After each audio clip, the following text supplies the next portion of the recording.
Exploring Life's Highway, Episode 2.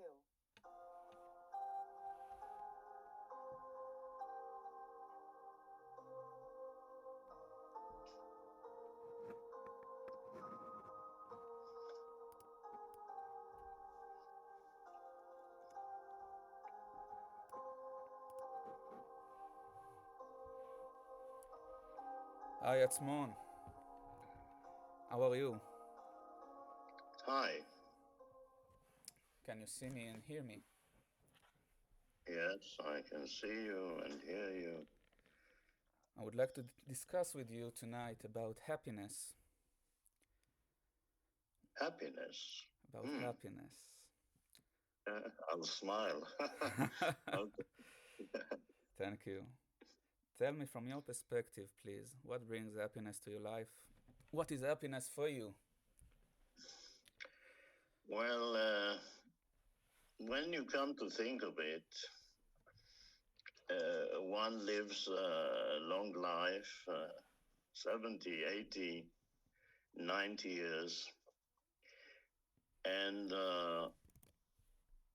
when you look at your life backwards, you discover that there are very few moments in your life that you can describe as really, really happy. You can almost count the moments of sheer happiness on your hands, like a special birthday, going abroad, graduating high school, graduating university, getting married, having children, having grandchildren, and what have I forgotten? So actually, a human being can live a normal life and count the number of happy events that he encounters in his lifetime.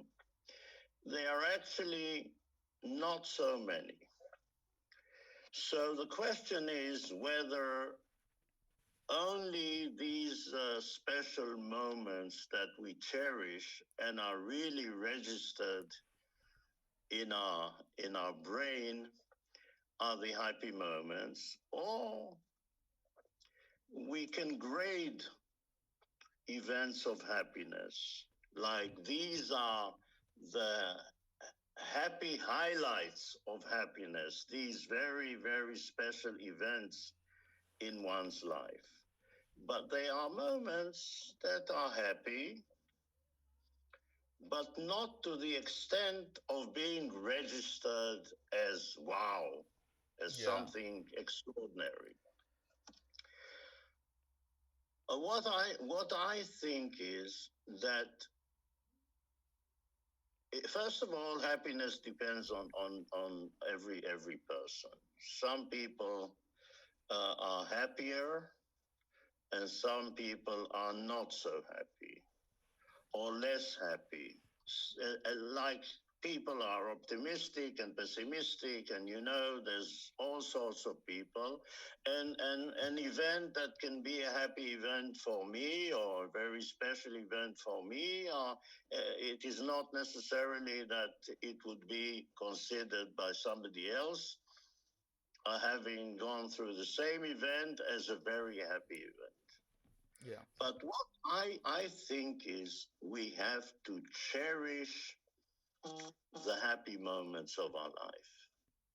And they keep us going, the fact that the human mind is able to register these happy moments and remember them and carry them along with us.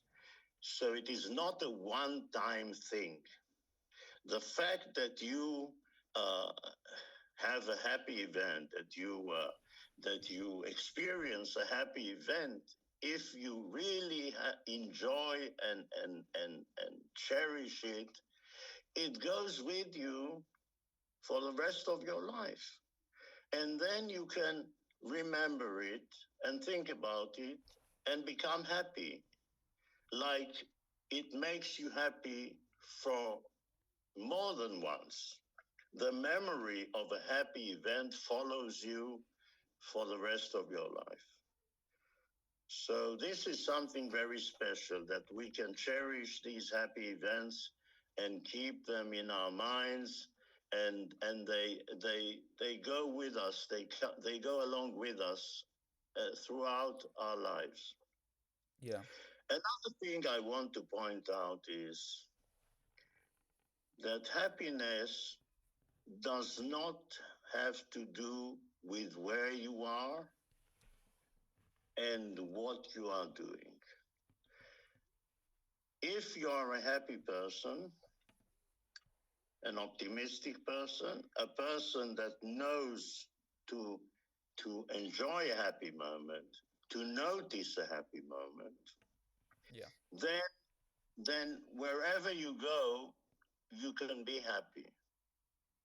If you know what I mean. Of It course I do. doesn't matter where you are, Of course I do. along with you.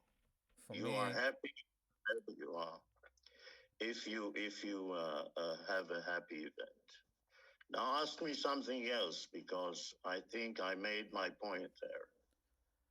for me personally, when I look at joy or happy moments in my life, I'm thinking about those small things that make me full of myself, like these little smells or taste in life or sounds that bring me back memories from a happy event or happy person or moment. Yes, but this is a momentary event, momentarily event Yeah, but this that made a you collection of that memories. I'm talking about big events that once in a lifetime events. Yeah, I mean, of course, the things can make you happy. A good whiskey can make you happy. A nice song, a nice tune can make you happy.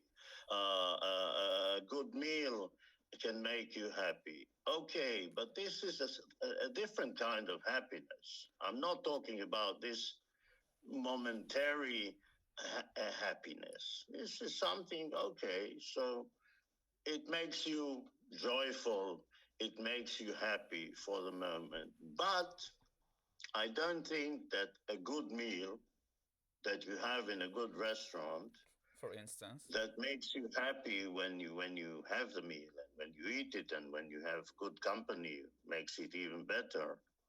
This is something that makes you happy for that very same moment, maybe another day or two. But it's not the kind of event that will go with you for the rest of your life. And this is the differentiation I make between something that makes you happy for the moment or for a day or two afterwards, or an event in which you are totally taken by the event and it's in your mind for the rest of your life. And you can play it like a tape. You can play it back and back again and again, and whenever you play it in your memory, it makes you happy again. Just the memory, the happy memory of this event. This is what I'm talking about.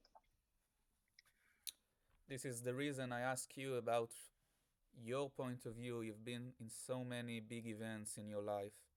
You've been down, you've been up, you handle with a terrible disease, you got married, you got divorced, you got children, you have grandchildren.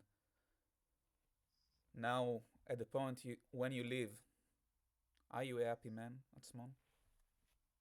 Listen, today, my two of my grandchildren, aged 4.5, came with their parents and spent the whole morning with me.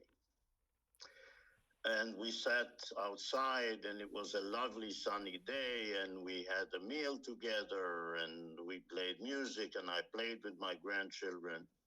Of course, it is a wonderful thing. It makes me very joyful and happy to see my son so happy with his family, to see my grandchildren growing, to be able to talk with them. They're now talking and expressing their minds, and it's fantastic to follow their development. Of course, it makes me happy. And I believe that when a happy thing comes to you, you have to you have to hold it with your hands, to embrace it. Exactly, to I be I aware of it. I believe that one has to understand that when he feels happy, when something happy happens, he must embrace it. He must be overwhelmed by the opportunity to be happy, not to take it for granted. This is not to be taken for granted. The This fact is my my point. my The very that first my step, grandchildren come and stay with me for a day, and I play with them and I talk with them, and I have the opportunity of seeing them grow up. but you This need is something fantastic. but you need to Okay? teach your grandchildren, you need to teach them that the very first step is to be aware of those happiness moments in your life, to embrace them. You need the very first step is to be aware of them. Now it's a happy place. It starts within you. I'm consider real happiness start within us, from the inside of us. A real happiness Absolutely. can come only Absolutely. inside of the person, not from the outside. Absolutely. No, no. First of all, he has to be a kind of person that understands that nothing should be taken for granted. Many people have grandchildren. Many people have children. But this is not enough because But you need to be no, in no, kind of but the state of mind. ability, You need to be in a kind the state of state of, mind exactly, the to state of see the mind of, reality in your eyes with the pin glasses and tell to yourself rapidly, I'm happy, I'm breathing now, I'm eating now, I'm well, I'm healthy, I have friends, I have family, sometimes I feel you, full. This is real happiness for me. but people live and they are healthy and they have food and they have a roof over their head and they go to university and they are employed and they have a good salary, etc., etc., and they don't understand how happy they should be. Exactly. They People love to complain but this is about all life. in the head. It's all inside. You have to be a person who appreciates the good things in life that happen to him.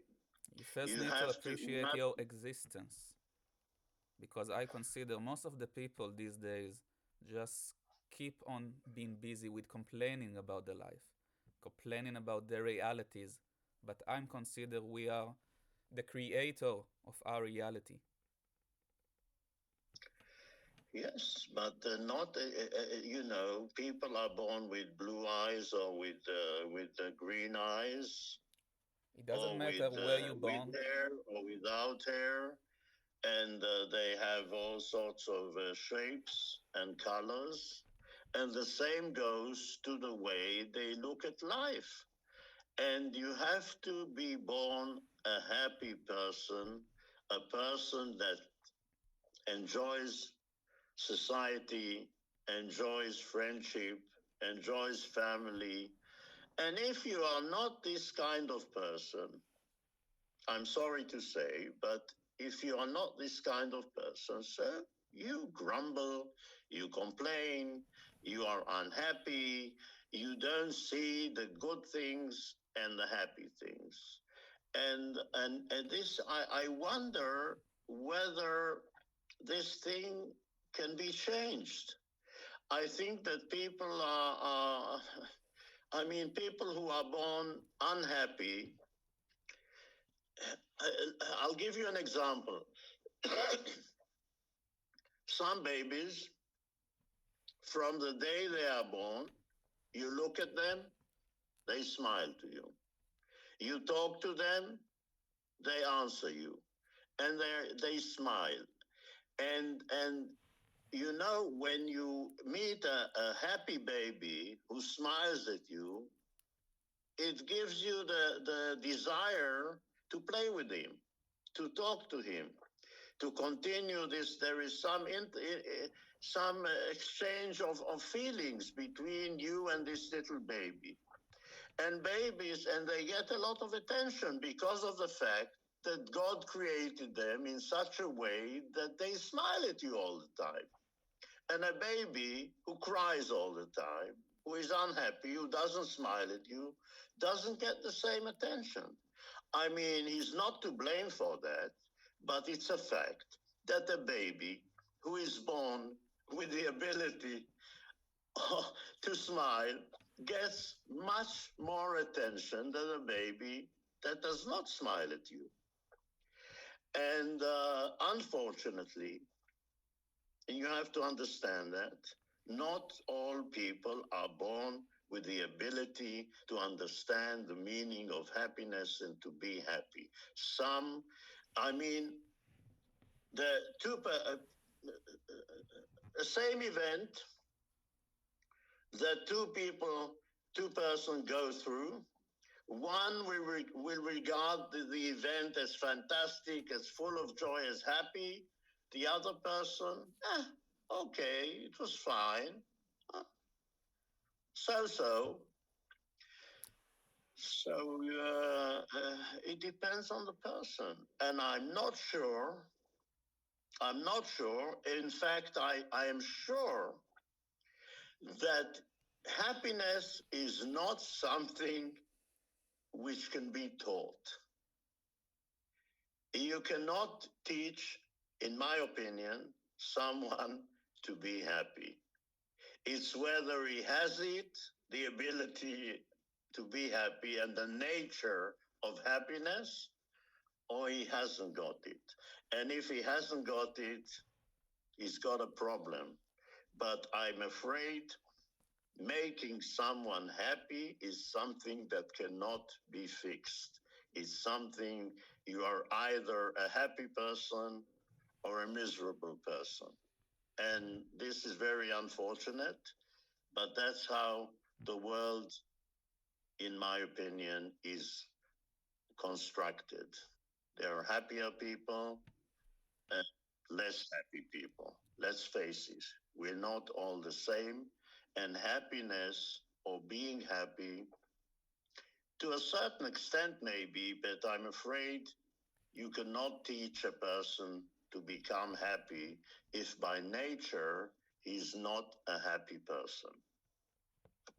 To make a conclusion, I'm consider and disagree with you on this point because I think people can be learn how to become a more happy or how to embrace more happiness in their life. How do you teach a person to become happy? Tell me. You need to show him what he should appreciate in his life, what he already have, and show him it's not obvious. It's a privilege. And once a In man knows to any, point out what is privilege in his life, and he start to be aware, you wake his awareness of what he already have yes, in his you life. wake his awareness, but I've seen many people, you tell them, well, what are you grumbling about? What are you complaining about? Look at yourself. You have this and that and the other, and your children are healthy, and then you have enough income, and you can afford whatever you. Yeah, it's okay. He takes it for granted or he doesn't appreciate it.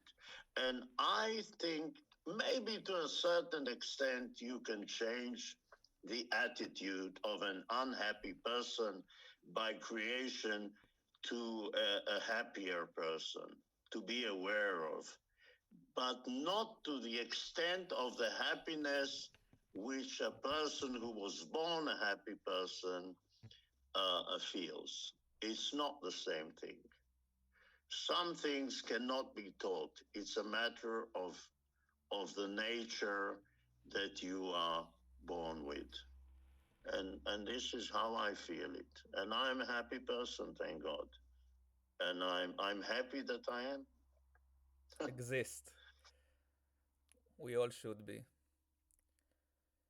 Okay, I hope I made you happy, and you made me happy, and Let's be happy. let's be happy. Yes, why not? All right. Thank you. Thank you for this discussion. Bye. Bye bye.